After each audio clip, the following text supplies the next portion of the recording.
जी, अस्सलाम वालेकुम। यकीनन जिस फैसले का इंतज़ार था वो आन पहुँचा। चलें देर आए दुरुस्त आए, सुप्रीम कोर्ट का एक बहुत बड़ा फैसला जिसमें हुकूमत को भी लमलेट कर दिया गया, इलेक्शन कमीशन ऑफ पाकिस्तान को भी लमलेट कर दिया गया और तमाम मामलात को अपने हाथ में लेते हुए जनाब उमर अता बंदयाल साहब ने जो फैसला सादर फरमाया है, उसमें उन्होंने अहकामात जारी किए हैं कि 14 मई को पंजाब में इलेक्शन होंगे। तो सवाल ये पैदा होता है कि इस तरह का बेहतरीन फैसला जो अदालत उज़्मा ने सादर फरमाया है, तो क्या हम यहाँ से ये अज़म्पशन ले सकते हैं कि सुप्रीम कोर्ट ने एक मर्तबा फिर जो है आइन को रीराइट किया है। जिस तरह से सुप्रीम कोर्ट ने 62 और 63 के जो शिक है उस हवाले से आइन को 2 मर्तबा रीराइट किया है, इसी तरह से आज सुप्रीम कोर्ट के फैसले से ये बात एक मर्तबा फिर वाज़िया हो गई है कि सुप्रीम कोर्ट जो है, वो जो चाहे कर सकती है और वो बिल्कुल अपने फैसले करने में आज़ाद है। लेकिन सवाल ये पैदा होता है कि ये आज़ादी जो है ये आइन की दी गई है, ये आइन के मरहून मिन्नत है। आइन से बाहर अगर निकलने की कोशिश करेंगे, जो कि निकलने की कोशिश की गई है, तो यकीनन इसके नताइज जो हैं वो आने वाले दिनों में मज़ीद भयानक होंगे। पहली बात तो ये है कि आइन जो है वो इस बात की तरफ इशारा करता है, इस बात की तरफ गाइडलाइंस देता है कि 90 दिन के अंदर जो है वो इंतखाबात होने चाहिए।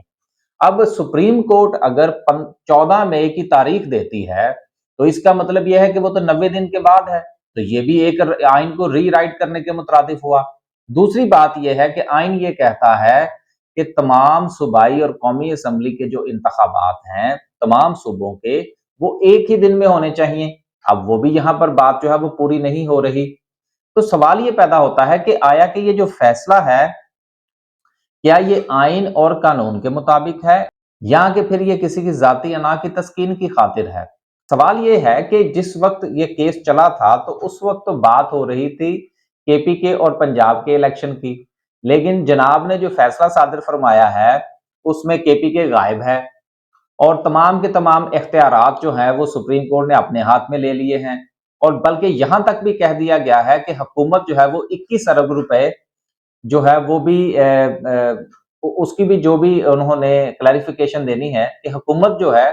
वो पैसे जमा करवाने के लिए भी वो भी चैम्बर में आएंगे और सारे काम जो है वो चैम्बर में होंगे। तो सवाल ये पैदा होता है कि एग्जेक्टिव और इलेक्शन कमीशन ऑफ पाकिस्तान के जो इख्तियारात हैं अगर वो सुप्रीम कोर्ट ने ही अपने हाथ में लेने हैं, क्योंकि सुप्रीम कोर्ट ने तारीख दे दी, यहां तक कि उन्होंने रिटर्निंग ऑफिसर्स के हवाले से भी सब कुछ जो है वो डेट्स फाइनल कर दी कि 17 तारीख तक जो है वो सब कुछ फाइनल हो जाएगा जो भी अपीलें वगैरह हैं। तो मेरा ज़ाती तौर पर ये ख्याल ये है कि इलेक्शन कमीशन ऑफ पाकिस्तान को ये चाहिए कि वो एक लेटर लिखें और उस लेटर में ये हो कि जी आपने चूंकि तमाम के तमाम मामलात जो हैं वो अपने हाथ में ले लिए हैं और वैसे भी एक जज साहब जो हैं मोअज़्ज़िज़ का लफ्ज़ तो चीफ मोअज़्ज़िज़ का लफ्ज़ जो है वो यकीनन इस्तेमाल करना या ना करना अब वो हमारे ऊपर है, क्योंकि सुप्रीम कोर्ट के एक जज जो हैं जस्टिस काज़ी फ़ाइज़ ईसा साहब, उन्होंने ये फरमाया था कि कोई मुअज़्ज़िज़ नहीं है, तो लिहाज़ा इसमें कोई इतनी बड़ी बात नहीं है। तो जनाब जस्टिस एजाजुल अहसन साहब जो हैं, उनको तो वैसे भी मॉनिटरिंग का बड़ा शौक है। पिछले अदवार पिछले मुख्तलिफ फैसलों में वो मॉनिटरिंग करते रहे हैं। तो इलेक्शन कमीशन ऑफ पाकिस्तान को ये चाहिए कि वो एक खत लिखे सुप्रीम कोर्ट को और उनसे कहें कि इज़्ज़त माब आपने सारी तारीखें दे दी, सारे इंतज़ामात भी आपने कर लिए, सिक्योरिटी की भी आपने जो है वो बंदोबस्त कर लिया है, पैसों का भी बंदोबस्त कर लिया है, तारीखों का ऐलान भी कर दिया है। तो लगते हाथ फिर आपके पास एक साहब मौजूद तो हैं कि जो निगरानी करने में बड़े माहिर हैं, तो क्या ही अच्छा हो कि पूरे इलेक्शन की निगरानी भी जो है वो खुद फरमाए और सुप्रीम कोर्ट जो है ये इंतखाबात करवाए। दुनिया में किसी भी जगह पर सुप्रीम कोर्ट का काम जो है वो इस किस्म के अहकामात जारी करना नहीं होता। हाँ, अगर आज सुप्रीम कोर्ट जो है वो ये फैसला करती, चाहे वो डायरेक्टली किसी को जो है वो नलिफाई कर देती, इलेक्शन कमीशन ऑफ पाकिस्तान को उड़ा देती या हुकूमत को उड़ा देती, तो यकीनन उसमें कोई दो राय नहीं थी। लेकिन ये तारीखें देना, ये कम अज कम सुप्रीम कोर्ट ऑफ पाकिस्तान का काम नहीं है। और अगर आपने तारीख देनी भी थी तो फिर 90 दिन के अंदर देते। अब आप अगर 14 मई की तारीख दे रहे हैं तो वो 90 दिन में तो नहीं आती।